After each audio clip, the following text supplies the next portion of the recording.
பெண்கள் வந்து எப்போ பார்த்தாலும் நீளமாக முடி வச்சுக்கிறாங்க, நிறைய முடி. அதெல்லாம் வந்து ரொம்ப எரிச்சலாக தரும். எப்போதுமே அது வந்து உங்களுக்கு மகிழ்ச்சியை தர, நீங்கள் மற்றவங்களுக்காக முடி வளர்க்குறீங்கன்னு அர்த்தம்.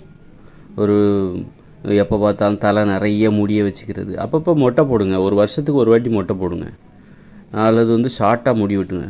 இப்படி நீங்கள் வந்து அதுக்காக நீளமாக தலை முடி வளர்க்கக்கூடாதுன்னு சொல்லலை, நீளமாகவும் வளருங்க.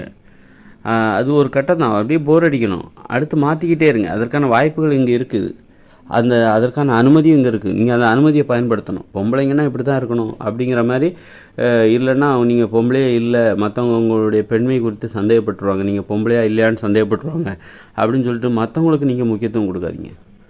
நம்ம தலைமுடியில் இல்லை ஆண்மை பெண்மை என்பது தலைமுடியில் இல்லை. அதனால் வந்து பெண்கள் வந்து வருஷத்தில் ஒரு வாட்டி மொட்டை போடுற அந்த வழக்கத்தை வச்சுக்கோங்க. நான் இந்த மே மாதம் ஆனால் நான் மொட்டை போடுவேன். அப்புறம் அந்த முடி வளர வளர அதுவும் அழகாக இருக்கும். ஒவ்வொரு ஸ்டெப் மொட்டை போடுறதும் அழகு தான். நீங்கள் தொப்பி வச்சுக்கிங்க, சுதந்திரமாக இருங்க. அதே மாதிரி அப்புறம் தொப்பி வச்சுக்கோங்க, கொஞ்சம் தூரம் முடி வளரும். அது அப்புறம் வந்து இன்னும் அப்படியே முடி வளர்ந்துக்கிட்டே வரும். இப்போ ஆண்கள்லாம் எப்படி முடி வெட்டுறாங்க, அது மாதிரி உங்கள் முடி மாறிக்கிட்டே இருக்கும். அந்த மாதிரி பலதரப்பட்ட அனுபவங்கள் நம்ம முகத்தோற்றங்களில் நமக்கு ஒரு பலதரப்பட்ட அனுபவங்களை நோக்கி நம்ம பயணிக்கணும். எப்போதும் ஒரே மாதிரி தலை நிறைய முடி, ஒரு ஆண்களுக்கே வந்து ஒரு நிறைய தலைமுடி இருக்கிற போது அவனுக்கு ரொம்ப போர் அடிக்கும். அவன் நிறைய முடி இருந்தால் கசகசன்னு இருக்கும், போய் முடி வெட்டிட்டு வந்தால் கொஞ்சம் ஃப்ரீயாக இருக்கும்.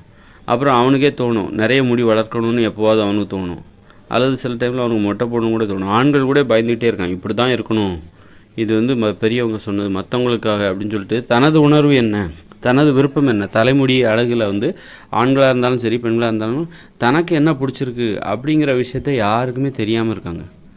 அந்த விஷயத்தை போய் எட்டி அந்த அனுபவத்தை போய் பார்க்கணும். தனக்கு என்ன பிடிக்கும், உண்மையிலே நீ வந்து நிறைய முடி வச்சுருக்கீங்களே, அது உங்களுக்கு உண்மையிலே பிடிச்சிருக்குதா அப்படின்னு நீங்கள் நினைக்கிறீங்க அது வந்து எனக்கு பிடிச்சிருக்குன்ட்டு. ஆனால் அது நீங்கள் வந்து மற்றவங்களுக்காக பயந்து போய் நீங்கள் ஒரு வாழ்க்கை வாழ்கிறீங்க. அதனால் எப்போதும் ஒரே மாதிரி இருக்கிறீங்க, ஒரே மாதிரி. அதுவும் இடுப்பு கீழே வரைக்கும் முடி வளர்க்கணும் அப்படிங்கிற ஆசை, அதை பார்த்தா அவ்வளோ முடி இல்லையேன்னு வருத்தம். அல்லது வந்து அப்படி முடி வளர்த்துருக்கிற பெண்களை பார்த்து போகாமல், பெண்கள்னால் இப்படி தான் இருக்கணும், நீளமாக எந்த அளவுக்கு நீளமாக முடி வளர்க்கணுமோ அந்த அளவுக்கு வளர்த்துக்கணும். ஆண்கள்னால் அவன் எப்போதும் ஷார்ட்டாக தான் வெட்டணும் அப்படிங்கிற மாதிரி இருக்குது. ஆண்களும் நிறைய முடி வளர்த்துக்கலாம். அதாவது இப்படி தான் இருக்கணும். அப்படி ஆண் பெண் இதற்கு ஒரு நிரந்தரமான அடையாளம், இயற்கையான அடையாளம். ஒரு ஆணுக்கும் பெண்ணுக்கும் இயற்கையாகவே அடையாளங்கள் இருக்குது. ஒரு ஆணுன்னா இப்படி தான் இருப்பான், அவனுடைய உடல் அமைப்பு இப்படி தான் இருக்கும், அவனுடைய தோற்றத்தை பார்த்தாலும் அவன் முகத்தை பார்த்தாலும் அவனுடைய உடல் தோல் தன்மை எல்லாத்தையும் பார்த்தாலே அவனுக்கு ஒரு ஆண் தன்மை ஆண்கிறது கண்டுபிடிக்கலாம். பெண்ணுக்கும் அது இப்படி தான். அதனால் வந்து உங்கள் தலைமுடியில் தான் உங்களுடைய ஆண்மையோ பெண்மையோ இருக்குதுன்னு நினச்சிக்கிட்டு ஏதோ வந்து இப்படி தான் இருக்கணும் அப்படின்னு சொல்லிட்டு மற்றவங்களுக்காக உங்களோட சுதந்திரத்தை விட்டு கொடுக்காதீங்க. பெண் சுதந்திரம் என்பது இதையும் உள்ளடக்கியது தான். நீங்கள் தலைமுடியை நீட்டமாக வளர்த்துக்கிறது மட்டும்தான் நீங்கள் வளர்த்துக்கணும், அதுக்கும் பெண் சுதந்திரத்துக்கும் சம்மந்தம் இல்லைன்னு நினைக்காதீங்க. ஆண் சுதந்திரத்துக்கும் அப்படி தான். ஒரு ஆண் சுதந்திரமானவன் அப்படிங்கிறதுக்கு அவன் தலைமுடியை தனது விருப்பத்திற்கு தந்தார் போன்று எப்படி வேணாலும் வச்சுக்க அவன் வந்து பழகி. அதே நேரத்தில் ஒரு அலுவலகத்தில் வேலை பார்க்குறான், ரொம்ப இந்த ஒரு மாதிரி ஸ்டைலாக புள்ளிங்க மாதிரி கட்டிங் போடுறது, அது வந்து அநாகரிகம், அது தப்பு. ஆனால் எப்போவாது உனக்கு அதற்கான வாய்ப்பு எப்போவாது கிடைக்குதா, விடுமுறை ஏதாவது வருதா, விடுமுறை தினம் அல்லது நிறைய விதவிதமான செய்ய அலங்காரத்தோடு நீ இருக்கணும்னு நினைக்கிறியா, அப்போ நீ அதுக்கு தகுந்த வேலை, அந்த மாதிரி உன்னை யாரும் நிர்பந்திக்காத ஒரு இடத்துல நீ வேலை செய், உன்னுடைய வேலையை மாற்றிக்கோ. பெண் சுதந்திரம் என்பது இந்த சிகை அலங்காரங்களை நீங்கள் உங்கள் விரும்பியவாறு மாற்றிக்கொண்டே இருக்க வேண்டும். ஒரே மாதிரி எப்போது இருக்குன்னு நினைக்காதீங்க, நீங்கள் மாற்றிக்கிட்டே இருக்கணும், இதுதான் என்னுடைய ஸ்டைல் அப்படின்ட்டு இல்லாமல் பலவிதமான அனுபவம் பலவிதமாக அவங்கள மாற்றிக்கிறதுக்கு இதுதான் பெண் சுதந்திரம் என்பது. பலவிதமான அனுபவங்களை தேடி போகணும். மொட்டை போட்டால் எப்படி இருக்கும், ஏன்னா இங்கே வந்து நீ மொட்டை போடக்கூடாது, அல்லது ஒரு ஆண்களுக்கு வந்து நீ பொம்பளை மாதிரி நிறைய முடி வளர்க்கக்கூடாது, அதுவும் பொம்பளைங்கன்னா நிறைய முடி வளர்ப்பாங்க, அப்போது பொம்பளைங்க மாதிரி முடி வளர்க்கக்கூடாது அப்படின்னு சொல்லிடுவாங்க. ஏன்னா பொம்பளைன்னா நிறைய முடி வளர்ப்பாங்க, நிறைய முடி வளர்த்தா அது பொம்பளை மாதிரி அப்படிங்கிற மாதிரி சொல்லிடுவாங்க. அது அவங்களுக்கு ஏதோ காப்பிரைட் பண்ணிட்டாங்க. அப்போது இங்கே வந்து நிறைய அச்சுறுத்தல் இருக்குது. தலைமுடியை வளர்க்குறதுலேயே நிறைய அச்சுறுத்தல்கள் உங்களுக்கு இருக்குது. நீ மொட்டை போடக்கூடாது, உனக்கு தெரியும் அப்படி ஒரு அச்சுறுத்தல். நீ நிறைய முடி வளர்க்கக்கூடாது, ஆணாக இருந்தால் நிறைய முடி வளர்க்காது, பெண்ணாக இருந்தால் குட்டையாக வெட்டக்கூடாது, முடியை வந்து குட்டையாக வெட்டக்கூடாது, பெண்களாக இருந்தால் தவிர்க்க முடியாத ஏதாவது ஒரு காரணங்களுக்காக தான் நீ மொட்டையை போடணும். இந்த மாதிரி மொட்டை போடக்கூடாது. நிறைய அடக்குமுறை மற்றவங்க சொல்லி நாம் வந்து அதற்கு பயந்துக்கிட்டு அதை மீறாமல் வாழ்ந்துக்கிட்டு இருக்கிறோம்.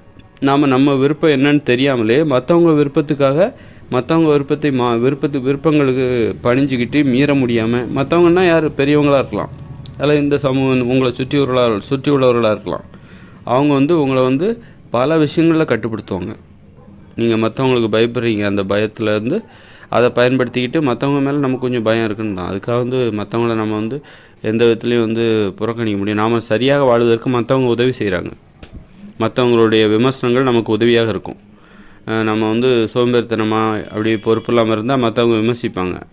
அந்த விமர்சனத்துக்கு நம்ம மதிப்பு கொடுக்கும்போது தான் நம்ம பொறுப்பானவர்களாக மாறுவோம். சுறுசுறுப்பாக இருக்கணும், உழைக்கணும், சோம்பேறியாக இருக்கக்கூடாது அப்படிங்கிற இதுக்கு நம்ம மற்றவங்களுடைய விமர்சனம் நமக்கு தேவை.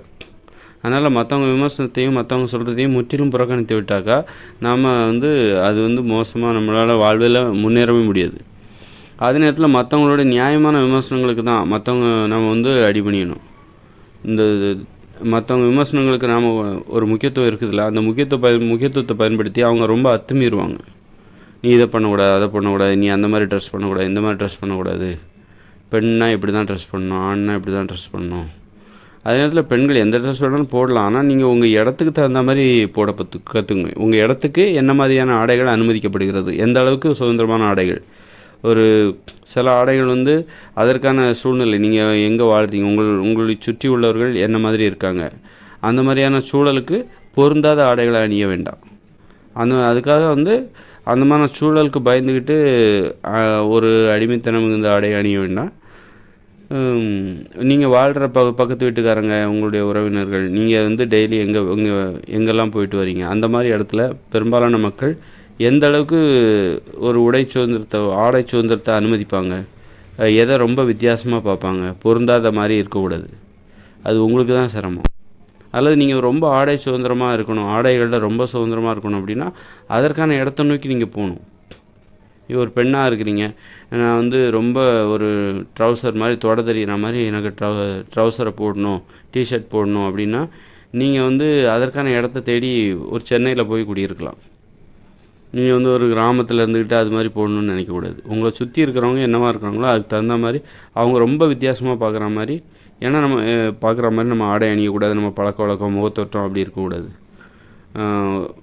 அதாவது அதில் எந்த அளவுக்கு நம்ம சுதந்திரமாக இருக்க முடியும் அப்படிங்கிறதுக்கு அதன் எல்லையை நம்ம தெரிஞ்சு வச்சுருக்கணும். ஒரு ஆடை சுதந்திரங்கிறது இதுதான். ஆடை சுதந்திரம் நம்மளை சுற்றி இருக்கிறவங்க எந்த அளவுக்கு நம்ம சுதந்திரத்தை வித்தியாசமாக பார்க்க மாட்டாங்க அப்படிங்கிறத தெரிஞ்சு வச்சுக்கிட்டு அதை நம்ம பயன்படுத்திக்கணும். அதே நேரத்தில் அவங்க ரொம்ப வித்தியாசமாக பார்க்குற மாதிரி, அதில் நம்ம பொருந்தாத மாதிரி நம்முடைய பழக்க வழக்கங்களோ அல்லது ஆடைகளோ இருக்கக்கூடாது. அதற்கான இடத்த நோக்கி நம்ம போயிடணும். அதுக்காக நாம் அந்த நம்மை சுதந்திரமாக இருக்க விடாத ஒரு சூழ்நிலையில் நம்ம வாழணும் அப்படிங்கிற அவசியம் இல்லை. நமக்கு எது சுதந்திரமாக இருக்கிறதோ அந்த வாழ்நிலையை நோக்கி நம்ம முன்னேறலாம், நகர்ந்து போகலாம். நிறைய பேர் ஏன் நகரங்களுக்கு வராங்கனாக்கா, நகரங்களில் இந்த சுதந்திரம் இருக்குது, ஒரு ஆடை சுதந்திரம். நீங்கள் மற்றவங்க விருப்பங்களுக்கு அதிகமாக கட்டுப்பட வேண்டிய அவசியம் இல்லை. உங்களை யாரும் அதிகமாக கண்காணிப்பதில்லை, நிர்பந்திப்பதில்லை, கட்டாயப்படுத்துவதில்லை. நீங்கள் இப்படித்தான் வாழ வேண்டும், இப்படித்தான் ஆடை அணிய வேண்டும், இப்படித்தான் தலைமுடி இருக்க வேண்டும் அப்படிங்கிற கட்டுப்பாடு இங்கே குறைவாக இருக்குது நகரங்களில். பெருநகரங்களில் அது ரொம்ப குறைவாக இருக்கும். அதனால தான் பெருநகரங்களை நோக்கி ஏன் சென்னை, பம்பாய் அப்படி போகிறாங்க, இன்னும் ஏன் அமெரிக்காவுக்கு போகிறாங்கன்னா அங்கே இன்னும் ஆடை சுதந்திரம் இருக்குது. நீங்கள் ரொம்ப ரொம்ப நவநாகரிகமாக ஒரு பெண் ரொம்ப ஒரு உள்ளுடல் தெரிகிற மாதிரி ஆடை அணியணும்னு ஆசைப்படுறாங்க அப்படின்னா அதில் தப்பே இல்லை. ஆனால் அதற்கான இடத்த நோக்கி நீங்கள் போகணும். நீங்கள் வாழ்கிற இடம் அது மாதிரியான ஒரு பெண்கள் ஒரு நல்ல ட்ரௌசர் மாதிரி தொட தெரிகிற மாதிரியோ அல்லது மார்பகம் தெரிகிற மாதிரியோ அப்படியே முழு கை தோள்பட்டிலேருந்து தெரிகிற மாதிரியோ ஒரு கவர்ச்சியான ஆடை அணிகிறதுல தப்பு இல்லை. ஆனால் அந்த ஆடை அணிகிற இடம் எது, அந்த இடமும் பொருத்தமாக இருக்கணும். அந்த இடத்துல நீங்கள் உங்களுடைய அந்த ஆடை சுதந்திரம், ஒரு குறைவான ஆடை, கவர்ச்சியான ஆடை, அந்த ஆடை அணிகிறதுக்கு பொருத்தமான இடம் எது? ஒருவேளை சென்னையாக இருக்கலாம். சென்னையிலையும் சில இடத்துல தான் அது அனுமதி, சில இடங்களில் தான் அந்த மாதிரி போயிட்டு வர முடியும், 5 ஸ்டார் ஹோட்டல் அந்த மாதிரி. அல்லது நீங்கள் அமெரிக்காவுக்கு கூட போகலாம். ரொம்ப ஆடை சுதந்திரம் வேணும் அப்படின்னா நீங்கள் அமெரிக்காவுக்கு போங்க. அங்கே நீங்கள் ஜட்டி கூட போட்டுக்கலாம். அதை நான் அதான் நீங்கள், ஏன்னா உங்களுடைய ஆடை சுதந்திரத்துக்கு ஒரு வரவேற்பு இருக்கணும், ஒரு பாதுகாப்பு இருக்கணும். மற்றவங்க ரொம்ப விமர்சிக்கிறாங்க, ரொம்ப வித்தியாசமாக பார்க்குற மாதிரி அது உங்களுக்கே சிரமமாக இருக்கும். உங்களுக்கே அந்த ஆடை சுதந்திரத்தை அனுபவிக்க முடியாது. என்னடா மற்றவங்க எல்லாருமே வேடிக்கை காட்டுற மாதிரி, குரலி வித்தை காட்டுற மாதிரி நம்மளை எல்லோரும் வேடிக்கை பார்க்குறாங்களே அப்படின்னு உங்களுக்கே அது சிரமமாக இருக்கும். அதனால் சூழ்நிலையோடு பொருந்துகிற மாதிரி நமது சுதந்திரங்களின் எல்லைகள் இருக்க வேண்டும். நாம் வாழுகிற சூழ்நிலைகளோடு பொருந்துகிற மாதிரி நமது சுதந்திரங்களின் அளவுகள் இருக்க வேண்டும். நாம் எடுத்துக்கொள்கிற அந்த சுதந்திரங்களின் அளவுகள் இருக்க வேண்டும். இப்போ நிர்வாணமாக கூட வாழலாம். எங்கே அதற்கான சங்கங்கள்லாம் இருக்குது. இப்போ வெளிநாட்டில் இருக்குது, இந்தியாவில் இல்லை, அமெரிக்காவில் இருக்குது. நிர்வாணமாக வாழலாம், அதற்குன்னு ஒரு சங்கம் இருக்குது.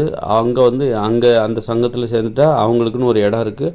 அந்த இடத்துல மட்டும் நிர்வாணமாக இருப்பதற்கு அனுமதி இருக்குது. அப்போது உங்களுடைய ஆசை நிறைவேற வேண்டும் என்பதால் அது போன்ற இடங்களுக்கு நீங்கள் நகர்ந்து போகலாம். அந்த இடத்துல இருக்கும்போது நீங்கள் அதுக்காக பொது வெளியில் எல்லோரும் ஆடைகள் அணிஞ்சிட்ருப்பாங்க, அங்கே போய் நீங்கள் நிர்வாணமாக இருக்க முடியாது. அது உங்களுக்கு பாதுகாப்பை தராது. அது உங்களுடைய சுதந்திரத்துக்கு மதிப்பையும் மரியாதையும் தராது. உங்கள் சுதந்திரத்திற்கு ஒரு மரியாதை இருக்கிறது, மதிப்பு இருக்கிறது. அது கிடைக்காத இடங்களில் அந்த மரியாதை, உங்கள் சுதந்திரத்துக்கான மரியாதை இல்லாத இடங்களில் நீங்கள் அதை வெளிப்படுத்தாதீங்க. எங்கு மரியாதை கிடைக்கும் அதை நோக்கி நீங்கள் நகர்ந்து போங்க. அதனால் விரும்பிய தலைமுடி அதாவது சிகை அலங்காரத்தை நீங்கள் உங்கள் விரும்புகிற மாதிரி வச்சுக்கோங்க. ஷார்ட்டாக வெட்டிக்கணுமா, நீளமாக வைக்கணுமா வச்சுக்கோங்க. ஆண் பெண் ஏன்னா இருவரும் இதற்கு எப்படி வேணாலும் உங்கள் விருப்பம் போல் தலைமுடியை அப்பப்போ மாற்றிக்கிட்டே இருங்க. அது ரொம்ப நல்ல விஷயம். உங்கள் தோற்றத்தில் நீங்கள் புதுமையை தேடுங்கள்.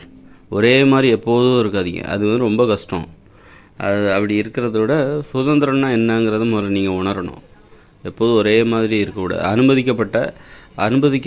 அனுமதிக்கப்பட்ட வகையில் நம்மளை மாற்றிக்கணும். நம்ம எந்த விதத்தில் மாற்றிக்கிட்டாலும் அது நமக்கு இங்கே நம்ம வாழுகிற இடத்துல அது அனுமதிக்கப்பட்டதாக இருக்க வேண்டும். நமது வாழுகிற இடத்தில் அது ரொம்ப வித்தியாசமாக பார்க்குற மாதிரி, எல்லோரும் வித்தியாசமாக பார்க்குற மாதிரி நமது சுதந்திரம் இருக்கக்கூடாது. எல்லாருக்கும் அது ரொம்ப உறுத்தலாகவும் இருக்கக்கூடாது.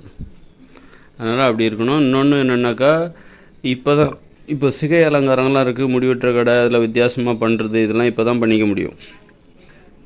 ஏன்னா இதெல்லாம் எப்போ உருவாச்சுது அப்படின்னா, நம்மகிட்ட உலோகங்கள் கண்டுபிடிக்கப்பட்ட பிறகு தான் கத்தியை வச்சு ஷேவிங் பண்ணவே கற்றுக்கிட்டாங்க. ஷேவிங் பண்ணுறது, முடியை வெட்டுறது, இதெல்லாம் உலோகங்கள் கண்டுபிடிக்கப்பட்ட பிறகு தான் உருவாச்சுது. அப்போ உலோகங்கள் கடந்த 3000 வருஷத்துக்கு முன்னாடி தான் கண்டுபிடிச்சாங்க. அதுக்கு முன்னாடி இந்த மாதிரி கத்திரிக்கோல் எதுவுமே கிடையாது. அப்படிங்கும்போது ஆண்கள் தாடி ஒரு 18 வயசு மேலே அவங்க தாடி முளைச்சிச்சுன்னா தாடியை கூட அவங்க என்ன பண்ணுவாங்க, ரொம்ப அதிகமாக வளர்ந்துச்சுன்னா இழுத்து பிடிச்சி அறுத்து தான் அதை வெட்டியிருப்பாங்க. அதுமாதிரி ஆண்கள் தலைமுடியும் அப்படி தான், ஒரு அளவுக்கு மேலே வளர்ந்துச்சுன்னா அதை என்ன பண்ணுவாங்க, இழுத்து பிடிச்சி அறுத்து அதை வெட்டியிருப்பாங்க. அதை அப்படியே கத்தரிச்சிருப்பாங்க. இப்போ தான் நமக்கு இப்போதுள்ள இயந்திர அறிவியல் உலகில் நமக்கு நம்ம சிகை அலங்காரத்தை நாம் விரும்புகிற மாதிரி மாற்றி வச்சுக்கிறதுக்கு நிறைய வாய்ப்பு இருக்குது. சலூன் கடையெல்லாம் இருக்குது, அல்லது கத்திரிக்கோல், பிளேடு எல்லாமே இருக்குது, ட்ரிம்மர் இருக்குது. அதனால் இப்போ நம்ம மாற்றிக்கலாம். நம்ம ஒரு சிகை அலங்காரத்தை, நம்ம இயந்திர அறிவியல் உலகில் சிகை அலங்காரத்தை நமது தலைமுடியை வித்தியாசமாக வச்சுக்கலாம். அதுக்காக ரொம்ப சிலர் புள்ளிங்க மாதிரி வச்சுக்கிறத விட, ஆனால் அது இங்கே அனுமதிக்கப்பட்டதாக தான் இருக்குது, அதை ஏற்றுக்கிட்டாங்க. விமர்சனங்கள் அது இங்கே ஒரு வழக்கமாக போயிடுச்சு. அப்படிங்கும்போது அவங்கவுங்க விருப்பப்பட்ட மாதிரி அவங்கவுங்க தலைமுடியை அதே நேரத்தில் நீங்கள் வேலை செய்கிற இடத்துக்கு ஸ்கூலில் படிக்கிறீங்கன்னா அந்த ஸ்கூலில் அந்த பள்ளிகளில் ஒரு மாணவர்களுக்குன்னு ஒரு சிகை அலங்காரம் அனுமதி அது இருக்குது. அந்த ஒழுங்கை கடைபிடிக்க வேண்டும். சிகை அலங்காரத்தில் ஒரு ஒழுங்கு என்பது இருக்க வேண்டும். அதே நேரத்தில் அது ரொம்ப வித்தியாசமாக அது பொருந்தாத மாதிரி, நீங்கள் ஒரு பள்ளிக்கூடத்தில் படிக்கிறீங்க, கல்லூரியில் படிக்கிறீங்க, அப்படிங்கும்போது உங்களுடைய சிகை அலங்காரம் என்பது இது வித்தியாசமாக இருக்கக்கூடாது, ஏற்றுக்கொள்ளும்படியாக இருக்க வேண்டும். அதனால் உங்கள் சிகை அலங்கார சுதந்திரத்தை ஒரு மே மாதம் வச்சுக்கலாம். நீ எப்படி வேணாலும் அந்த ஒரு மாதம் நீ எப்படி வேணாலும் உன்னுடைய தலைமுடியை மாற்றிக்கொள்ளலாம். அப்புறம் திரும்ப பள்ளி கல்லூரிக்கு மீண்டும் திரும்பும்போது அந்த ஒழுங்காக இருக்க வேண்டும், அதில் ஒழுக்கம் இருக்க வேண்டும். நீங்கள் வேலை செய்கிறீங்க அப்படி இருக்கும்போது அங்கேயும் ஒரு ஒழுங்கு இருக்கணும்.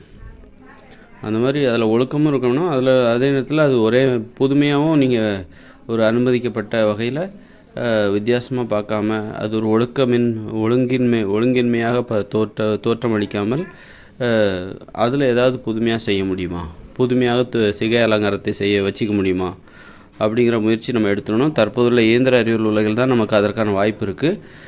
இனிமேல் 2040 பிறகு இயந்திர அறிவியல் உலகம் செயலிழந்துடும். அதுக்கப்புறம் நம்மகிட்ட இங்கேருந்து நம்ம இந்த இயந்திர அறிவியல் உலகத்திலேருந்து நாம் எடுத்துகிட்டு போன கத்திரிக்கோள் தான் அங்கே நம்ம பயன்படும். அங்கே வந்து கத்திரிக்கோல்லாம் உற்பத்தி செய்ய மாட்டாங்க, தயார் செய்ய மாட்டாங்க. கத்தியெல்லாம் தயார் செய்ய மாட்டாங்க. பிளேடு என்பது அங்கே கிடைக்கவே கிடைக்காது. இப்போ அதுக்கப்புறம் இயற்கையோடு எழுந்த மனித வாழ்க்கையில் 2040க்கு அப்புறம் நம்ம போயிடுவோம். அதுக்கப்புறம் காலங்கள் செல்ல செல்ல, ஆண்டுகள் செல்ல செல்ல 100 வருஷம் 200 வருஷம் கடந்து போகும்போது நம்மக்கிட்ட கத்திரிக்கோல் எதுவுமே இருக்காது. அப்புறம் நம்மளால் ஆண்கள் ஷேவ் பண்ண முடியாது தாடியை, அப்புறம் அறுத்து தான் எடுக்கணும். தலைமுடியை வந்து ஆண்கள் பெண்களும் அதிகமாக வளர்ந்துருச்சுனாக்கா அதை அறுத்து தான் தேவையற்ற முடிகளை கட் பண்ணணும். இப்படி நிறைய சிரமங்கள் இருக்குது. அப்போ இப்போ அதோடு ஒப்பிடும்போது, அப்படிப்பட்ட காலகட்டத்தோடு ஒப்பிடும்போது நமக்கு இங்கே ஒரு வாய்ப்பு இருக்குது. நமது சிகை அலங்காரத்தை வித்தியாசமாக வச்சுக்கலாம். அதற்கான ஒரு வாய்ப்பு இருக்குது, அதுக்கான சுதந்திரம் இருக்குது. அது எளிதாக இருக்கிறது, அதுக்கு நீங்கள் கஷ்டப்படவே தேவையில்லை. அந்த எளிமையையும் சுதந்திரத்தையும் நீங்கள் பயன்படுத்திக்கணும். அப்போ தான் இந்த இயந்திர அறிவியல் உலகம் என்றால் என்ன, அதில் நமக்கு கொடுக்கப்பட்டிருக்கிற வாய்ப்பு, இதெல்லாம் நம்ம வந்து பயன்படுத்த முடியும், புரிஞ்சிக்க முடியும். இயந்திர அறிவியல் உலகை நம்ம புரிஞ்சிக்க முடியும். இன்னொரு 2040 பிறகு இயந்திர அறிவியல் உலகம் செயலிழந்துடும். அதுக்கப்புறம் ஒரு 100 200 300 400 வருஷம் கழித்து பார்த்திங்கன்னா இந்த உலகத்தில் உலோகங்களாலான கத்திரிக்கோல், பிளேடில் கத்திரிக்கோல் எதுவுமே இருக்காது. எல்லாமே நம்மகிட்ட உலோகங்களாலான எந்த ஒரு கருவியுமே இன்னொரு 500 வருஷம் கழித்து போனால் நம்மக்கிட்ட எதுவுமே இருக்காது. அப்போ நீங்கள் வந்து ஷேவ் பண்ண ஒரு ஆண்கள் வந்து தனது தாடியை ஷேவ் பண்ண முடியாது, ஒரு தலைமுடியை வெட்ட முடியாது, ஒரு அழகாக வெட்ட முடியாது. அப்படிப்பட்ட ஒரு காலகட்டம்லாம் வரப்போகுது. அதோடு ஒப்பிடும்போது இப்போதுள்ள உலகில் உள்ள ஒரு எளிமையையும், சிகை அலங்காரம் செய்து கொள்வதற்கான ஒரு எளிய தன்மை, அப்புறம் அதுக்கான சுதந்திரம், வாய்ப்பு எல்லாத்தையும் நீங்கள் பயன்படுத்திக்கணும். அதுதான் வந்து இந்த இயந்திர அறிவியல் உலகோடு நம்ம பொருந்தி வாழ்கிற ஒரு முறையாக இருக்கும். கண்டிப்பாக இந்த இயந்திர அறிவியல் உலகில் நமக்கான வாய்ப்புகளை நாம் பயன்படுத்த வேண்டும். இது இப்போ தான் கிடைக்கும். இதை விட்டிங்கன்னா இன்னொரு 500 வருஷத்துக்கு கழித்து இப்படி ஒரு வாழ்க்கை வாழ முடியாது. அதனால் இந்த இயந்திர அறிவியல் உலகில் நாம் வாழ்ந்து கொண்டு இருக்கிறோம். இங்கே உள்ள வசதிகளை நாம் வந்து பயன்படுத்த பழகிக்கொள்ள வேண்டும்.